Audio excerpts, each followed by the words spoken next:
yang menurun bukit tu. Macam perindu tadi. Ada flash ada keluar lah. Ya.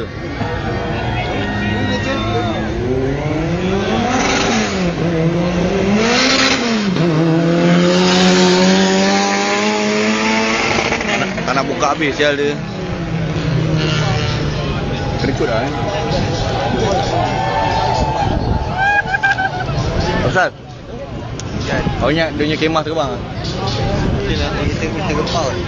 Kenapa? Tak pernah dia hujan.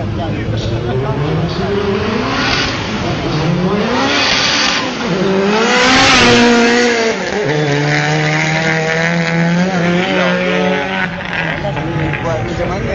Lupa lagi lah nak buat plug. Macam mana? Nak je dia sudut ke sini? Dia ke sana je kan.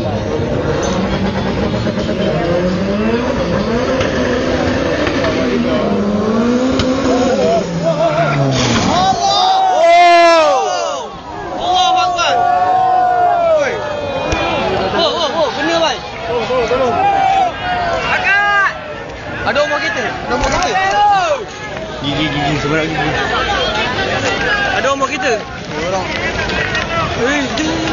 Jom pergi. Hai. Ya, sini dah. Aku takut. Ada umur kereta. Ada umur kita? Ada umur kereta. Diorang kerumun macam ni pun tak boleh kak. Kan, orang tu nak berapa tak boleh. Boleh lari lah.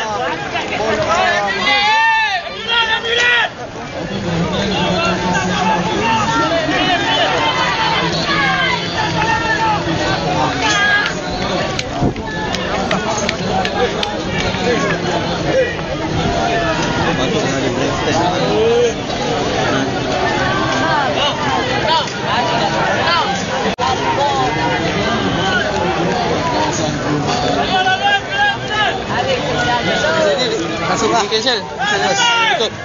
Kalau dia Mana ni biar? biasa tutup terus je. Tutup. Terus balik lah semua. Balik ah. Cancel lah ni. Dah terlangkau lah ni.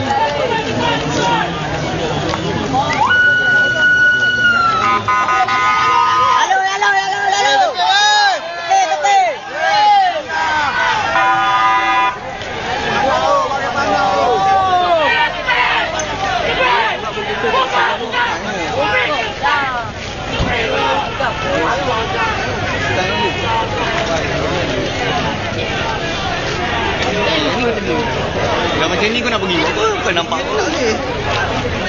Orang balik kita balik kat kereta lah. Belah dah ni.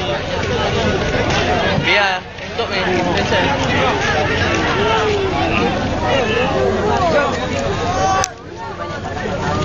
Ramai benda ni. Dia sodok habis weh. Sakit baik. Sodok habis. Belakang masa.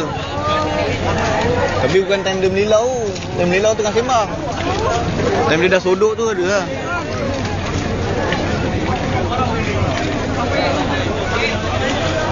Cik bukan ke sini ke? Oh, dedah baik. Dedah baik, dedah aku. Kalau di sini ada. Rasa ada. Orang tak standby je. Orang nak tunggu.